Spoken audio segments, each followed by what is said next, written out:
Good morning friends. ఈ word చూడండి ఒకసారి. CAB cab. ఈ ఒక్క లెటర్ని మూవ్ చేసుకొని మనం ఇంకో 3 వర్డ్స్ని ఫామ్ చేసుకుందాం. ఈ స్టిక్ని ఇలా మూవ్ చేస్తే T వస్తుంది. TAB tab.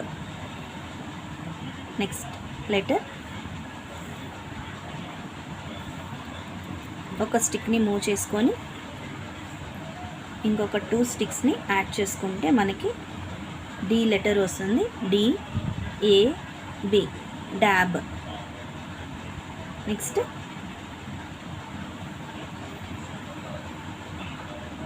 4 స్టిక్స్ని మూవ్ చేసుకుంటే మనకి N లెటర్ వస్తుంది. NAB nab. నెక్స్ట్ 2 స్టిక్స్ని రిమూవ్ చేసి 2 స్టిక్స్ని మూవ్ చేసుకుంటే మనకి C లెటర్ వస్తుంది. CAB cab. మ్యాస్టిక్స్తో మనం ఇలా లెటర్స్ని ఫామ్ చేసుకోవచ్చు. Thank you for watching.